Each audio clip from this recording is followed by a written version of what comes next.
آیت نمبر 103 میں اللہ تعالیٰ فرماتے ہیں وَاعْتَصِمُوا بِحَبْلِ اللَّهِ جَمِيعًا وَلَا تَفَرَّقُوا، کہ اللہ کی رسی کو مضبوطی سے پکڑ لو اور فرقوں میں جدا جدا چھوٹے چھوٹے گروہ اور فرقے مت بناؤ۔ اللہ کی رسی کیا ہے؟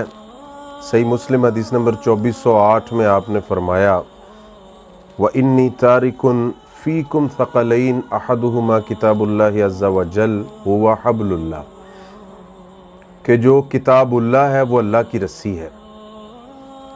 اور صحیح بخاری حدیث نمبر 6843 اور صحیح مسلم حدیث نمبر 4418 میں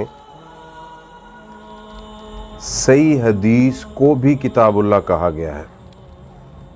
تو ان دو حدیث سے پتہ چلا کہ اللہ کی رسی سے مراد قرآن اور صحیح حدیث ہے، اور یہی دو چیزیں ہیں جن کو پکڑ کر بندہ ہدایت پہ، صراط مستقیم پہ آ سکتا ہے۔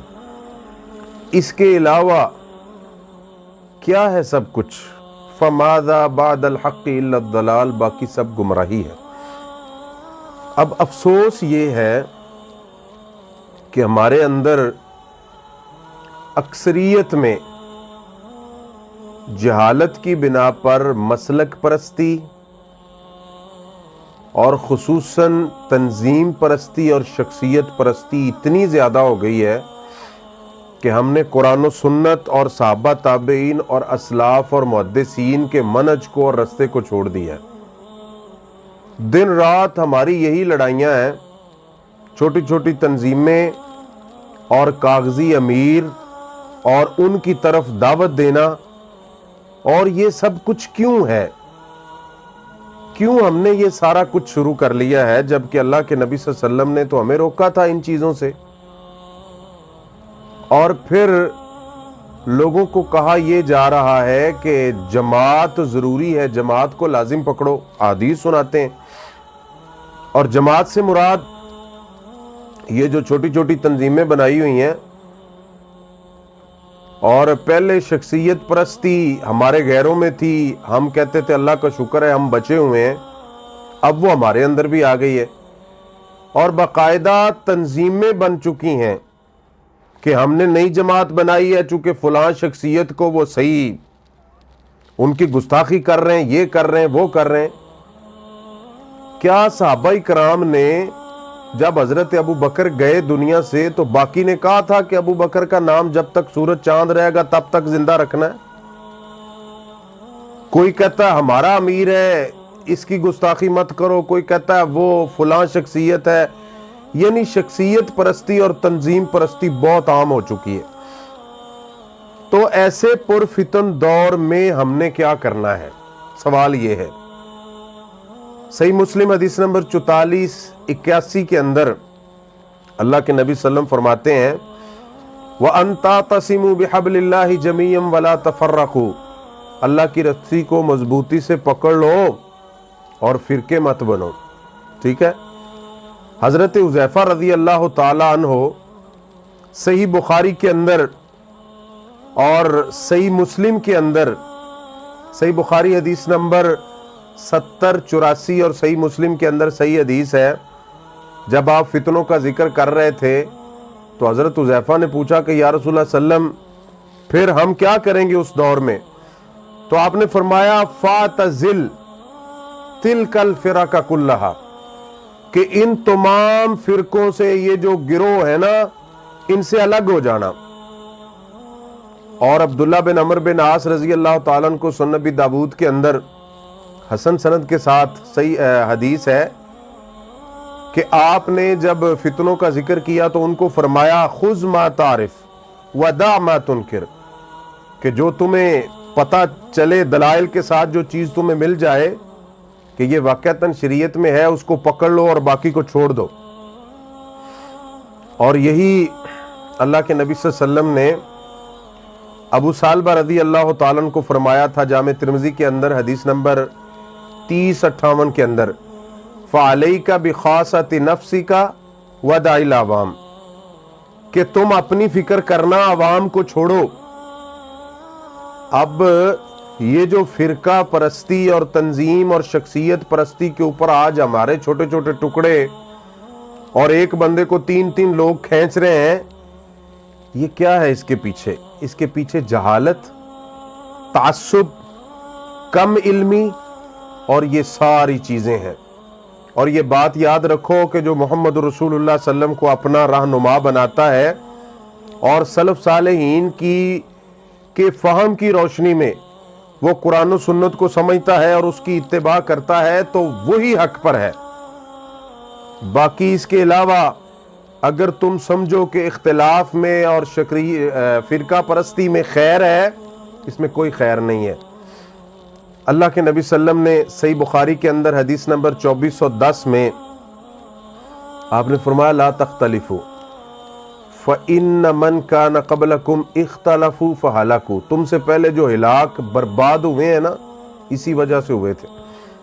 اور قرآن میں سورہ انفال آیت نمبر 46 میں فرمایا وَلَا تَنَازَعُوا فَتَفْشَلُوا وَتَذْهَبَ رِيحُكُمْ، اختلاف مت کرو، بزدل بن جاؤ گے، تمہارا روب ختم ہو جائے گا۔ تو اب دیکھیں، جو لوگ کہتے ہیں کہ جماعت کو لازم پکڑو اور احادیث سناتے، کیا اس سے مراد یہ کاغذی امیر اور یہ چھوٹی چھوٹی پارٹیاں تو نہیں ہیں؟ اس سے مراد تو خلافت اسلامیہ اور اجماع امت یا نماز جماعت والی ہے۔ اس سے یہ جو ہم نے یہ فرقہ بندی اور یہ سب کچھ کیا، اور سب سے زیادہ ہمارے اندر خرابی کی ہے یہ جلسی مولویوں نے۔ اللہ تعالیٰ مجھے بھی اور آپ کو بھی معاف فرمائے اور اللہ ہمیں توبہ کی توفیق دے۔ آج ہم نے سب کچھ، سارا دین اور سب کچھ جلسوں کو سمجھ لیا ہے۔ کوئی پیدا ہو پھر بھی جلسہ، کوئی فوت ہو پھر بھی جلسہ، کوئی ولیمہ ہو پھر بھی جلسہ، کچھ بھی ہو تو جلسہ۔ جیسے کوئی برانڈ متعارف کرواتا ہے نا، ایسے جلسی مولویوں نے ہمیں جلسے متعارف کروائے ہوئے ہیں۔ اور میں نے ایک شیخ الحدیث صاحب سے پوچھا کہ شیخ صاحب اب تو فوتگی اور پیدائش پہ بھی اور شادیوں پہ بڑے جلسے شروع ہو گئے ہیں، تو اس کی کوئی دلیل ہے؟ وہ فرمانے لگے کہ ہمارے پاس تو بخاری کی تقریب کی دلیل نہیں ہے، تم یہ باتیں کرتے ہو۔ تو کیا کچھ لوگ کہتے ہیں لو جی یہ تو قرآن و سنت کی دعوت ہے۔ اگر قرآن و سنت کی یہ دعوت ہے تو پھر تو اس میں علم کی ڈیمانڈ ہونی چاہیے نا، پھر اس میں گانے بجانے اور ترنم کی اور پتہ نہیں کیا کیا ڈیمانڈیں اس میں آ چکی ہیں۔ اگر یہ کام ہم کہتے ہیں کہ یہ دعوت و تبلیغ ہے، اشتہار چھپوانے، اور اب تو چوکوں میں دیکھتے ہیں فلیکس کے اوپر تصاویر لگی ہوئی ہیں جو قبائر میں سے ہے، اور پھر شور و غل مساجد میں اور نعرے بازی اور پھول پتیاں نشاور کرنا اور مساجد میں اعلان شہرت کرنا، اور یہ سب کچھ اگر یہ دعوت و تبلیغ اور ثواب کے کام ہیں تو پھر اس کا مطلب ہے کہ نبی صلی اللہ علیہ وسلم اور صحابہ نے یہ کام نہیں کیے، یہ ہم ثواب لے رہے ہیں۔ اور عبد المنان نور پوری رحمہ اللہ جب مرید کے میں تقریب بخاری تھی تو اسٹیج سیکرٹری نے ان کو دعوت دی مختلف القاب کے ساتھ۔ انہوں نے کہا میں تو یہ نہیں ہوں، تم کیوں شریعت کی خلاف ورزی کر رہے ہو اور کیوں ایسے کام کر رہے ہو جس کی اجازت نہیں ہے شریعت میں؟ تو جلسوں کی آڑ میں آج ہم کون کون سی شریعت کی خلاف ورزیاں کر رہے ہیں، اور نقصان کیا ہوا ہے جلسے کا؟ اگر یہ دعوت و تبلیغ ہے تو میں نے تو ایسے لوگ دیکھے 10 سال ہو گئے جلسے کرواتے، وہ 10 سال پہلے بھی بے نماز تھے، آج بھی بے نماز ہیں، کیسی دعوت و تبلیغ ہے؟ 10 سال پہلے بھی وہ جھوٹ بولتے، حرام کھاتے تھے، آج بھی کھاتے ہیں۔ اور یہ دعوت و تبلیغ ایک رات میں 2-4 لاکھ ضائع کرنے سے ہوتی ہے صرف، باقی سارا سال جمعے اور دروس اور سب کچھ اس سے نہیں ہوتی۔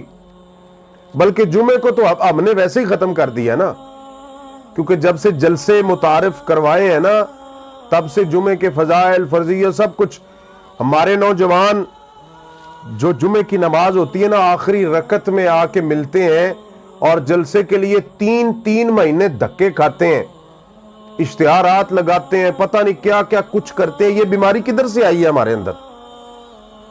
اور پچھلے دنوں میرا ایک جاننے والا ایک جلسے میں گیا، اس نے کہا جی اتنے اچھے شعر اور اتنی آواز کہ میں نے کہا کیا بات ہے. تو کہتا میں نے کہا کہ ان کا میں بھی ایک جمعہ لیتا ہوں, تو مجھے پتا چلا کہ اس علاقے میں ان کا فلاں نمائندہ ہے. جب اس سے رابطہ کیا تو اس نے کہا کہ اگر جمعہ لینا ہے تو 50,000 لگیں گے, ہاں اگر جلسہ لے لو تو وہ سستا مل جائے گا. ہمیں شرم نہیں آتی؟ یہ کام صحابہ تابعین کی طرف منسوب کرتے ہیں اور ثواب کا جھانسا دیتے ہیں لوگوں کو.